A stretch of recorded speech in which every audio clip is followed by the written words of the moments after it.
राधे राधे प्रिय दोस्तों। मैं एक नई कहानी के साथ आप लोगों के साथ उपस्थित हुआ हूं। प्रिय दोस्तों, एक बहुत ही ज्ञानवर्धक और शिक्षाप्रद कहानी लेकर आया हूं। प्रिय दोस्तों, कहानी है न्यायी राजा की। एक न्यायी राजा जो न्याय करते हैं, वो न्यायी राजा की कहानी है। तो प्रिय दोस्तों, कहानी को एंड तक जरूर सुनिएगा, क्योंकि ये कहानी आपको बहुत कुछ सिखाने जा रही है। तो प्रिय दोस्तों, आपका समय बर्बाद ना करते हुए कहानी को शुरू करते हैं। तो दोस्तों, एक समय की बात है, एक राजा विक्रमादित्य अपनी न्यायप्रियता के लिए प्रसिद्ध थे। तो दोस्तों, एक बार वो अपने लिए एक शानदार राजमहल बनवा रहे थे।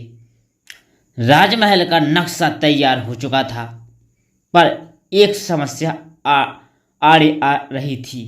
तो दोस्तों, राजमहल के निर्माण स्थान के पास ही एक झोपड़ी थी।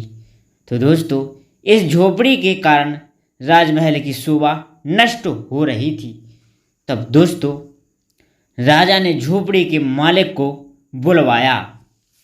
तब दोस्तों, उन्होंने अपनी समस्या के बारे में झोपड़ी के मालिक को बताया और झोपड़ी के बदले मोटी रकम देने का प्रस्ताव उसके सामने रख दिया।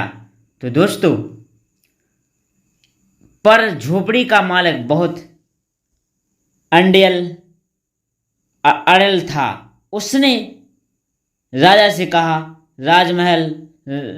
कहा, महाराज माफ करें, आपका प्रस्ताव मुझे मंजूर नहीं है। तो दोस्तों, अपनी झोपड़ी मुझे जान से भी ज़्यादा प्यारी है। अपनी झोपड़ी मुझे जान से भी ज़्यादा प्यारी है। इसी झोपड़ी में मेरा जन्म हुआ था। मेरी पूरी उम्र इसी झोपड़ी में ही गुजर गई।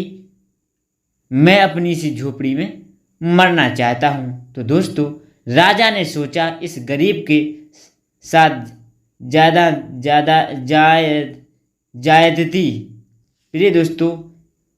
ज्यादती करना उचित नहीं है।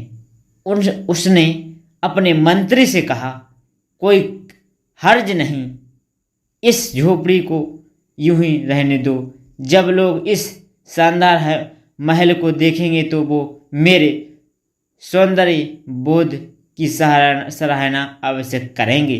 तो दोस्तों, जब वे राजमहल के समीप इस झोपड़ी को देखेंगे तो मेरी न्यायप्रियता की भी तारीफ करेंगे। तो दोस्तों, शिक्षा जियो और जीने दो। इस कहानी से हमें ये सीखने को मिलता है कि जियो और जीने दो, क्योंकि जीवन एक जो शैली में है, उस शैली में ही आनंद से रहो और जीने दो। प्रिय दोस्तों, ये कहानी मैंने आपके लिए सुनाई। तो प्रिय दोस्तों, कहानी आपको कैसी लगी लिखकर कमेंट बॉक्स में ज़रूर बताइएगा। और प्रिय दोस्तों, जो भी हमारे इस ज्ञान भरी कहानी यूट्यूब चैनल पर नए आए हो, तो प्रिय दोस्तों, मैं आपसे निवेदन करता हूं कि प्लीज़ हमारे चैनल को आप सब्सक्राइब ज़रूर करिएगा, क्योंकि हमें आपका एक सब्सक्राइबर बहुत आगे लेकर जाता है। तो प्रिय दोस्तों, हम हर रोज़ नई नई कहानियाँ, नई नई कथा आपके सामने लाते रहते हैं।